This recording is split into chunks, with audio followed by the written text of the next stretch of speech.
주의 손 날 붙드시네. 영원한 피난처 되시네. 참으로 고마우신 아버지 하나님, 지난 3일간의 삶 속에서도 하나님께서는 여러 모양으로 저희들을 은혜 창중 가운데 붙들어 주시고, 오늘도 기도회로 하나님께 함께 모여서 함께 기도하고 찬양하며 또한 귀한 말씀 앞에 겸손히 무릎 꿇게 해주심에 감사를 드립니다.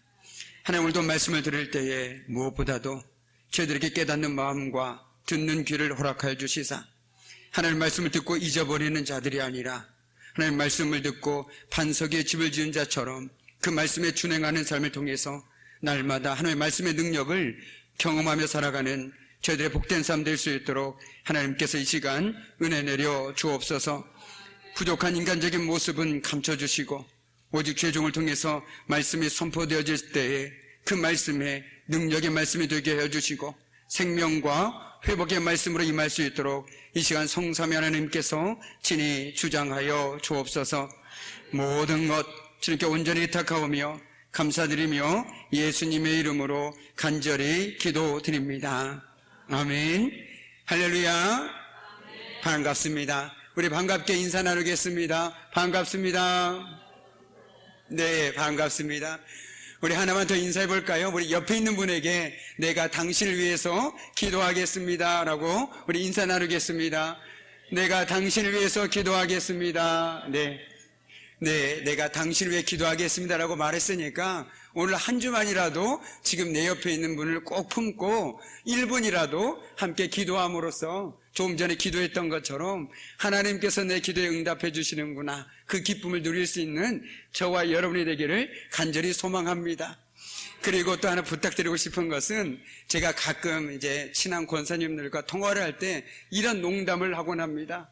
요즘 권사님한테서 영 저에게 기도가 오지 않는 것 같다라고 농담 반 진담 반으로 얘기할 때가 있습니다. 무슨 말이냐면요, 특별히 제가 이 앞에서 말씀을 전하고 또 많은 일들을 감당해야 하지만 이것이 제 능력이 아니라 하나님께서 도와주셔야 가능한 것이고 기도의 동역자들이 함께 힘써줘야만 가능한 일입니다. 저는 저를 너무나도 잘 알고 있거든요. 그러니까 저를 위해서 지금보다 조금 더 기도해 주실 때 제가 지금보다 더 힘내어서 더 잘 감당해낼 수 있지 않겠습니까? 생각나실 때마다, 아니요, 생각이 안 나시더라도 억지로라도 생각하셔서 저를 위해서 기도해 주신다면 큰 힘이 될 것 같습니다. 기도해 주실 거죠? 네, 감사합니다. 기도해 주실 것이라고 믿어 의심치 않겠습니다. 오늘 말씀은 처음 사랑, 처음 마음, 끝까지입니다. 참 어려운 말이죠. 처음 사랑, 처음 마음, 끝까지. 누구나 사랑을 시작할 수 있지만 끝까지 간다는 것, 여간 어려운 일이 아닙니다. 그런데 하나님께서는 우리에게 요구하시는 것이 바로 네가 나를 사랑했다라면 그 마음 끝까지 가지고 살아가라라고 우리에게 요구하고 있다는 것이죠. 우리는 저마다 하나님의 사랑을 이미 누렸고 또한 그 은혜 때문에 이 자리에 나와서 하나님의 귀한 말씀에 오늘도 아멘으로 화답하고 또한 때로는 위로받기도 하고 힘을 얻기도 하는 이유가 바로 여기에 있는 것이죠. 그런데 하나님께서 먼저 우리에게 그 사랑을 끝까지 보여주고 계시고 지금도 보여주시며 앞으로도 보여주실 것입니다. 그리고 우리에게도 동일하게 그 삶을 요구하고 있습니다. 오늘 사실 우리가 읽은 말씀은 너무나도 우리가 잘 알고 있는 말씀이고 많은 분들이 암송하고 있는 귀한 하나님의 말씀이죠. 사울왕의 이야기는 하나님 앞에서 가장 중요한 것이 과연 무엇인지를 우리들로 하여금 생각해 보게 합니다. 사울이 왕이 될 수 있었던 이유가 과연 무엇이라고 생각하십니까? 오늘 말씀에 나와 있지 않지만 그 앞선 말씀을 통해서 우리가 유추해 볼 수 있는 것은 그가 스스로 작게 여길 때였습니다. 스스로 보잘것없는 존재임을 하나님도 알고 사울도 알 때 하나님께서 그를 높이 세우셨습니다. 그런데 문제는 더 이상 사울이 자신을 그렇게 생각하지 않고 있다는 데 있습니다. 그가 스스로 하나님께 의지할 필요가 없다고 생각하는 순간 하나님은 그를 더 이상 쓰실 수가 없게 되었습니다. 그러므로 그 자리에 사울을 더는 놓아둘 수가 없게 된 것이죠. 우리는 기억합니다. 사무엘이 사울에게 기름 붓기 위해서 만났을 때 사울의 말이 무슨 말이었는지 혹 기억하십니까? 사울은 이렇게 말했습니다. 나는 이스라엘 지파의 가장 작은 지파 베냐민 사람이 아니니까. 또 나의 가족은 베냐민 지파 모든 가족 중에 가장 미약하지 아니하이나이까 라고 말했습니다.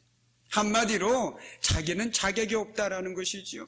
나는 능력이 없습니다. 나는 그 일을 감당할 만한 사람이 결코 아닙니다라고 사울은 사무엘에게 이야기했습니다. 그런데 사울이 살아온 삶의 흔적을 보니 뭔가 잘못되었습니다. 도대체 어디서부터 사울의 삶이 잘못되었던 것일까요? 그는 자신이 어떤 사람이었는지, 그리고 하나님의 은혜가 자신의 삶 가운데 어떻게 임했는지를 잊어가고 있었습니다.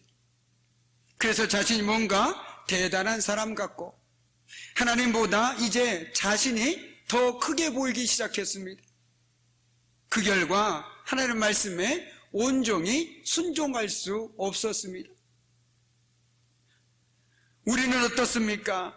이처럼 끝까지 순종한다는 것은 스스로를 작게 여기는 사람의 몫이라는 것이죠.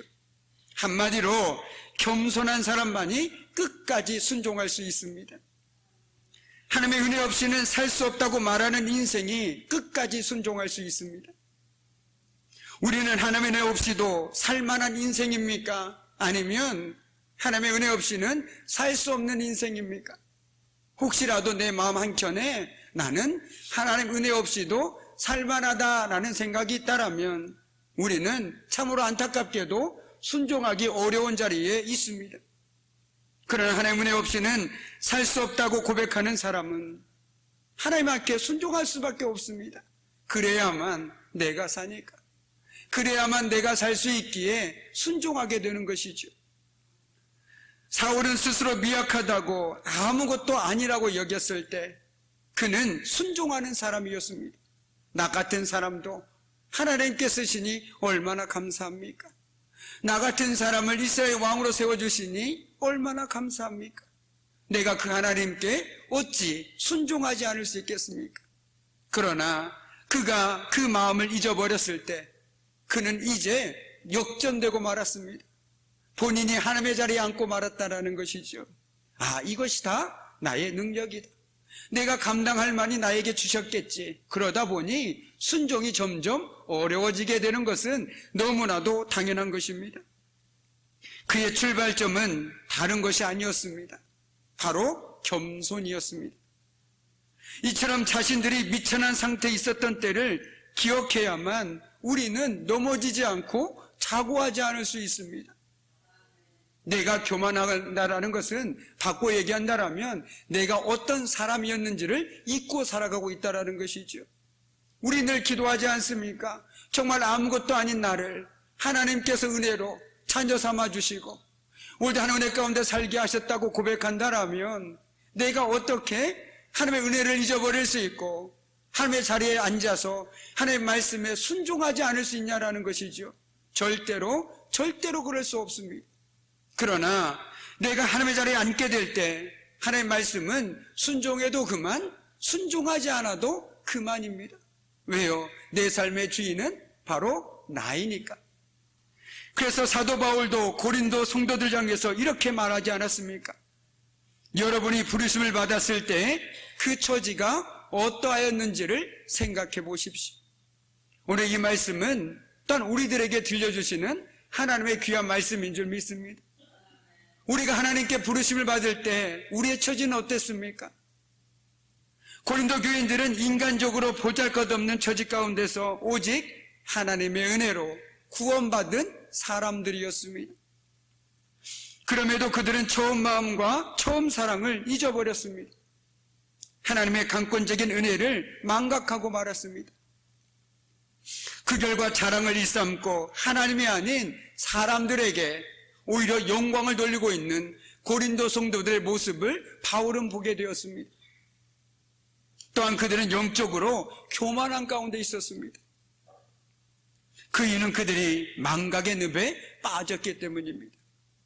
내가 아무것도 아니고 나는 그저 무익한 종이고 하나님께서 모든 것을 하셨다라고 고백할 수 있는 사람이라면 결코 교만과 벗대어 살아갈 수가 없습니다.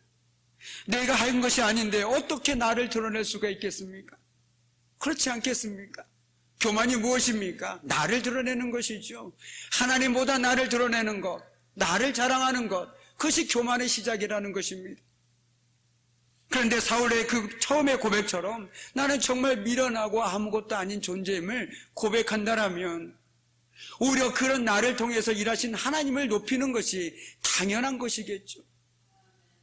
그것은 겸손해서가 아니라 당연한 것입니다. 그런데 교만하게 되다 보면 그것이 당연한 것이 아니라 오히려 내가 드러나는 것이 당연하게 된다는 것이죠. 그래서 그들은, 고린도 교회 성도들은 어떤 삶을 살았으며 어떤 사람이었는지를 자신들이 잊어버리니까 지금 자신들이 누리고 살아가는 모든 것들이 당연해 보였습니다.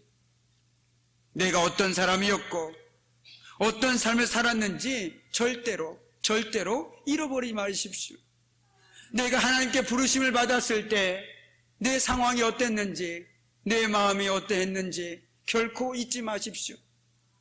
그럴 때 어떤 상황에 놓이든지 간에 우리는 하나님만이 선명하게 보이게 될 것입니다. 그래, 나를 살려주신 분은 하나님이셨지. 어찌 그 하나님을 외면하고 내가 살아갈 수 있을까? 그 하나님께서 나와 함께하지 않으시면 내가 어떻게 살아갈 수 있을까? 결코 살아갈 수 없습니다. 조금 전에 우리가 찬송했던 것처럼 딴 길로 가지 마십시오.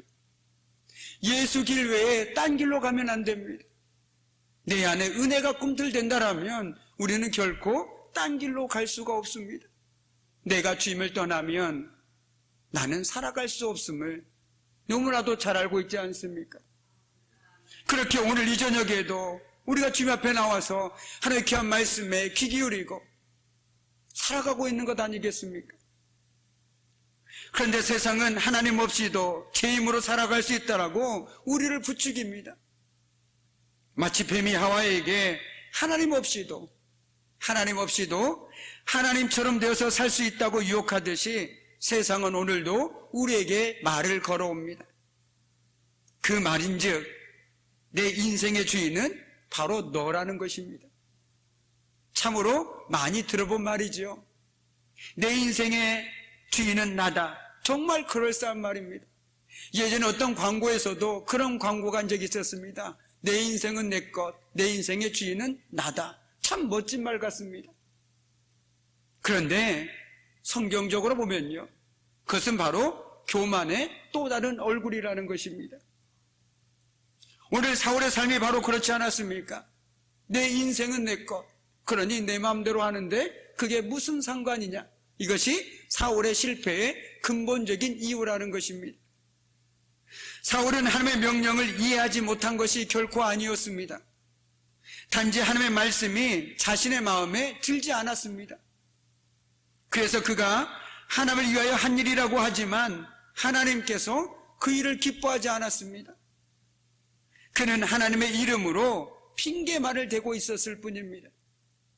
그는 단지 자신이 하고 싶은 것을 한 것뿐입니다. 우리는 사울이 정확하게 무엇에 실패하였는지를 기억해야 합니다. 사울이 하나님의 말씀을 완전히 어긴 것은 아닙니다. 듣긴 들었지요. 하지만 말씀하신 그대로 듣진 않았습니다. 듣기는 듣되 자기가 듣고 싶은 것만 선택해서 들었습니다. 그래서 자기와 생각이 다르면 하나님의 말씀보다 자기의 생각을 더 따랐습니다. 그것이 사울의 실패였습니다. 사울의 이 모습이 오늘 우리에게 찔림이 되어 다가옵니다. 하나님이 좋아하실 거야. 틀림없이 지금 내가 하는 일을 하나님이 좋아하실 거야 라고 말은 하는데 정말 하나님이 좋아하시는 것인지 아니면 자기가 좋아하는 것을 하고 있는지 돌아봐야 됩니다. 그래서 오늘 사무엘은 우리들에게 분명하게 말하고 있지 않습니까? 우리 22절 말씀을 다시 한번 한 목소리로 함께 읽도록 하겠습니다. 사무엘이 이르되 여호와께서 번제와 다른 제사를 그의 목소리를 청종함 같이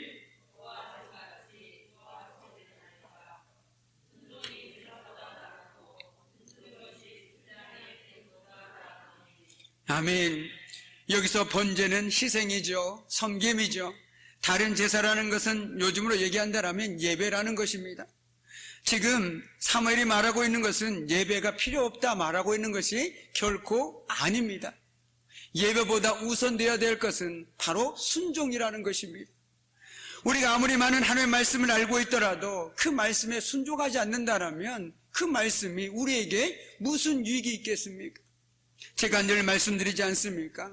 성경은 지식적인 책이 아니라고 말이죠. 내가 아무리 많은 성경적인 지식이 있더라도 내가 그 말씀대로 살지 못한다면 그것은 우리 삶에 아무런 의미가 없습니다. 그런데 정말 단 한 말씀만이라도 제대로 알고 그 말씀대로 살아가고 있는 정말 어떤 어르신이 있다면 그분의 믿음은 세상 그 누구와도 바꿀 수 없는 귀한 믿음이라는 것입니다. 내가 성경을 많이 아는 거 너무너무 중요하죠. 그러나 더 중요한 것은 내가 아는 말씀만이라도 그 말씀만이라도 내 삶 속에서 내가 순종하며 살아가는 것, 그것이 진정 하나님께서 우리에게 요구하고 계시다는 것입니다. 우리가 예배를 왜 드립니까? 예배를 통해서 하나님의 말씀을 듣고 그 말씀이었구나 깨닫고 그 말씀대로 살아가려고 예배를 드리는 것 아니겠습니까? 우리가 구역 모임을 왜 합니까? 구역 모임을 통해서 함께 교제하고 또한 서로 같은 신앙 안에서 살아가는 사람끼리 위로받기도 하고 또한 말씀을 서로 깨닫기도 하고 그러면서 어떻게 합니까? 저 사람은 저렇게 살아가는데 나도 조금 더 도전을 받아서 믿음대로 살아가야겠구나. 내가 그동안 기도를 하지 못했구나. 내가 그동안 말씀을 가까이 하지 못했구나. 서로 자극도 주고 동기부여도 하면서 함께 세워져 가기 위해서 구역 모임을 하는 것이 아니겠습니까? 또한 그 안에는 물론 친교도 포함이 되어 있는 것이죠. 함께 위로하면서 함께 더불어 기쁨도 나누는 귀한 모임이 바로 구역 모임이라는 것입니다. 그 모임들을 통해서 우리가 느끼는 것이 무엇입니까? 세상에서 말할 수 없는 것들을 우리는 그 자리에서 나눌 수 있지 않습니까? 내가 궁금했던 것들, 정말 기도하면서 내가 하지 못했던 것들, 남에게 드러내지 못했던 것들, 기도 제목들을 함께 내놓으면서 함께 기도를 부탁하기도 하고 또 함께 세워지기도 하면서 정말 신앙 안에서 교제한다라는 것이 이런 거구나라는 것들을 느끼는 것이 바로 구역 모임이라는 것입니다. 그래서 우리에게 구역 모임은요 너무너무 중요합니다. 그것에서 빠져버리면요 정말 우리가 드린 예배만큼 구역 모임 역시 너무 중요하다는 것을 꼭 기억하시고 내가 바쁘더라도 구역 모임에는 빠지지 마시고 그 시간들을 통해서 오히려 서로가 서로를 세워주고 서로가 동기부여 받으면서 때로 낙심한 일으켜주기도 하고 함께 걸어가야 되지 않겠습니까? 우리 교회 표요가 뭔지 아시죠? 우리 교회 교회의 명에 뭐라고 적혀있는지 아시죠? 주 안에서 가족이라고 되어 있습니다. 우리는 가족입니다. 남이 아니라는 거예요. 가족인데 우리 가족 중에 누가 아프면 밤잠을 설치면서 마음 아파하지 않습니까? 어떻게 해야 될까 고민하기도 하고 어떻게 도와줘야 될까? 그렇지 않습니까? 우리는 가족 아닙니까? 말로만이 가족이 아니라 진짜 누군가 아프면 내가 아픈 것처럼 누가 마음이 아프면 내 마음이 아픈 것처럼 그것이 진짜 가족 아니겠습니까? 바라기는 정말 제가 요구하는 거 원하는 거 정말 말로만의 가족이 아니라 정말 주 안에서 형제자매된 우리가 진짜 가족 못지않게 피를 나는 가족 못지않게 서로가 서로를 배려해주고 섬겨주고 정말 함께 기도해주면서 함께 기뻐하고 함께 울어줄 수 있는 그런 넉넉한 우리 정말 귀한 장동 가족들 되기를 주님의 이름으로 간절히 축복합니다. 아멘. 오늘 사도 바울은 오늘 사무엘은 하나님의 말씀을 순종하지 않는다는 것은 단순한 불순종을 얘기하고 있는 것이 아닙니다. 다른 길을 가겠다라는 것입니다.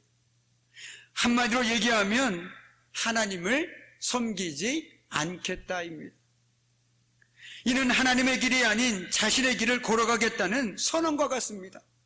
마치 에덴 동산에서 아담과 하와가 선악과를 먹고 난 후에 더 이상 하나님과 상관없이 내가 주인이 되어 살겠다고 말한 것처럼 오늘 사울 역시 그렇게 얘기하고 있는 것입니다.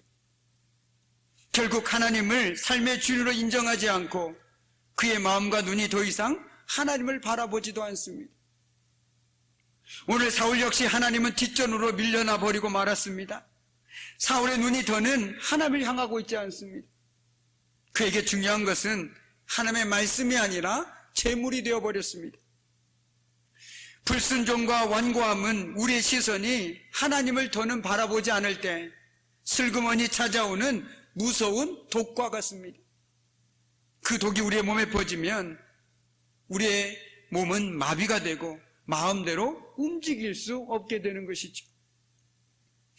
오늘 사울왕의 이야기는 우리들의 이야기이기도 합니다.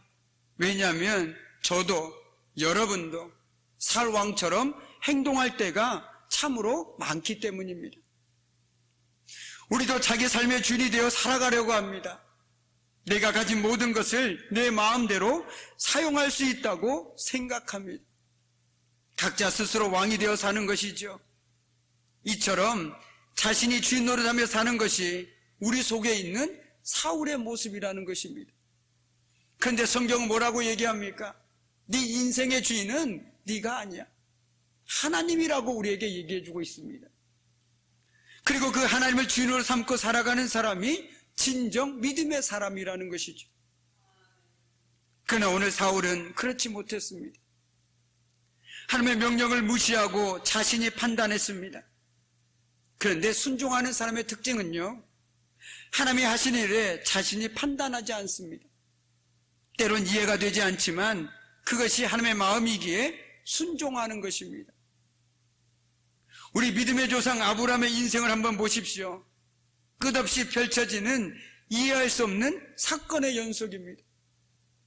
그는 갈 바를 알지 못하고 고향을 떠났지요. 그리고 자신에게 주신 약속의 근거인 이삭을 제물로 바치라고 했을 때 아무 소리 하지 않고 모리아 산을 향해서 떠나갔습니다. 그런데 히브리서 기자는 아브라함의 모든 행위에 대해서 믿음으로라고 말하고 있습니다. 한마디로 아브라함의 모든 행위는 믿음으로 말미암아 비롯되었다라고 말하고 있는 것입니다. 그가 하나님을 믿었기에 순종하기로 한 것입니다. 하나님께서 나에게 요구하셨으니 분명 하나님의 선하신 뜻이 있을 것이다. 그렇기에 순종할 수 있었습니다. 하나님을 신뢰하는 만큼 우리는 순종할 수 있습니다. 그러나 내가 하나님을 신뢰하지 못하는 만큼 우리는 순종할 수가 없습니다. 나를 신뢰하는 것보다 하나님을 신뢰하는 사람이, 더 신뢰하는 사람이 순종하기 쉽고, 하나님을 신뢰하는 것보다 나를 더 신뢰하는 사람은 나를 신뢰하지 하나님을 결코 신뢰할 수가 없습니다. 그런 사람에게는 순종이라는 것은 말도 안 되는 얘기죠. 그런데 아브라함은 모든 것을 이해하고 확실한 것을 보았기에 행동했다고 되어 있지 않습니다. 믿음은 단지 바라는 것이고 아직 보지 못하는 것입니다. 제가 어제 우연히 땅을 파다가 땅이 요즘 날씨가 추웠지 않습니까? 깡깡 얼어있는 땅이었습니다. 그런데 그 땅을 들어보니까 놀랍게도요, 그 깡깡 언 그 땅 안에 씨앗이 움터서 싹을 틔고 있었습니다. 근데 겉에서는 언 땅밖에 보이지 않았습니다. 그런데 그 땅 속을 보니 그 안에서도 생명이 꿈틀거리고 있었다는 것이죠. 어떻습니까? 하나님의 일은 바로 이와 같다고 생각합니다. 우리의 삶이 마치 깡깡 언 땅처럼 삭막하고 희망이 없고 소망이 없는 것처럼 보일지라도 그 안에서는 하나님의 일하심이 일하고 있다는 것을 우리가 믿게 될 때 우린 지금 당장 이해할 수 없지만 순종할 수 있습니다. 내가 보기 때문에 순종하는 것이 아니라 내가 믿기 때문에 순종하는 것입니다. 그래서 순종이 제사보다 낫다는 말에 누군가는 이런 말을 덧붙였습니다. 끝까지. 공감하지 않습니까? 한 번쯤은 순종할 수 있죠. 그래, 내가 눈 딱 한 번 감고 그냥 순종 한번 해볼란다. 그럴 수는 있습니다. 그런데 내가 순종을 해도 내 삶이 안 바뀌고 내 상황이 안 바뀌더라도 끝까지 순종하는 것이 중요하다는 것입니다.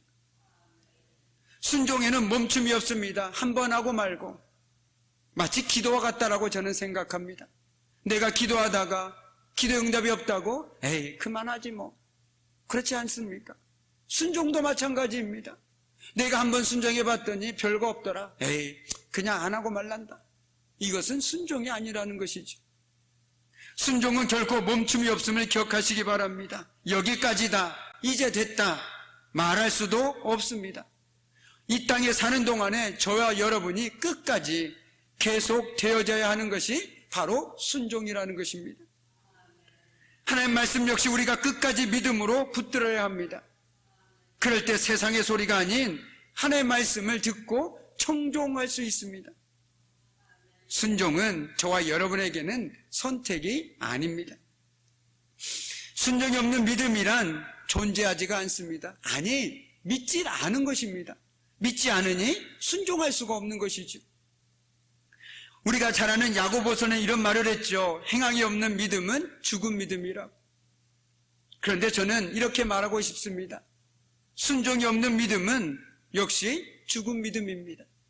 왜냐하면 아무런 역사도 일으킬 수 없는 생명력이 없는 믿음이기 때문에 그렇습니다. 믿음이라는 것이 무엇입니까? 나를 통해서 하나님의 역사하심이 드러나는 것이 믿음 아니겠습니까? 나에게 생명력이 없다라면 그 믿음은 이미 죽은 것이죠. 없는 것입니다. 순종이 없는 믿음은 마치 죽은 믿음과도 같다라는 것입니다. 이제 말씀을 마무리 짓습니다. 순종이라는 것이 참 어렵습니다. 때에 따라서는 이게 정말 하나님의 뜻인지 이것이 맞는 것인지 참 어려울 때도 있죠. 그러나 그럼에도 불구하고 하나님께서 나에게 마음을 주실 때 주저하지 않고 순종할 수 있는 믿음이 저와 여러분에게 필요하다는 것입니다. 순종은 우리를 구속하는 것이 아닙니다. 우리에게 더 큰 은혜를 주시기 위한 하나님의 은혜의 방편이라는 것이죠. 나에게 은혜가 없다, 나에게 주신 하나님의 기쁨이 없다, 그렇다면 한번 스스로에게 물어보시기 바랍니다. 나는 하나님의 말씀에 아주 작은 것이라도 순종하는 삶을 살아가고 있는지 말이죠. 우리가 아주 작은 일에 순종할 때 하나님께서는 우리가 알지 못하는 더 크고 놀라운 일들로 기쁨으로 채워주실 줄 믿습니다.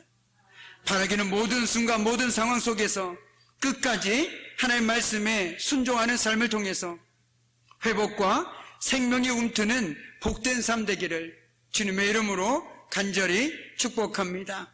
아멘. 기도하겠습니다. 참으로 고마우신 아버지 하나님, 우리 늘 주 안에서 순종해야 한다 끊임없이 들어왔고 또 들었습니다.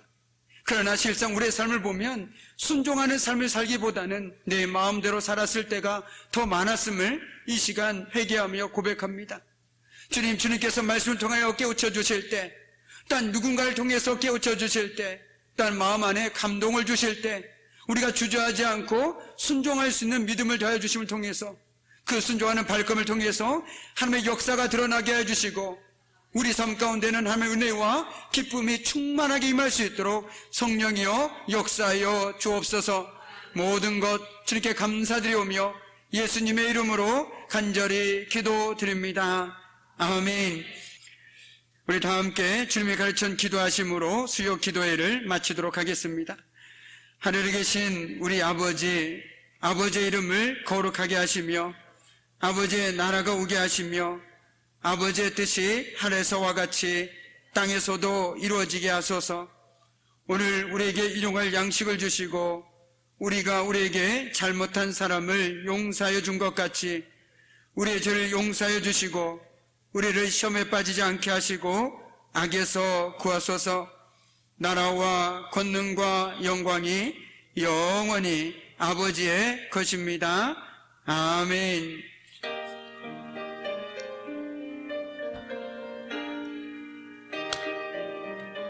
내가 누려왔던 모든 것들이 내가 지나왔던 걸어왔던 모든 시간이 내가 걸어왔던 모든 순간이 당연한 것 아니라 은혜였어.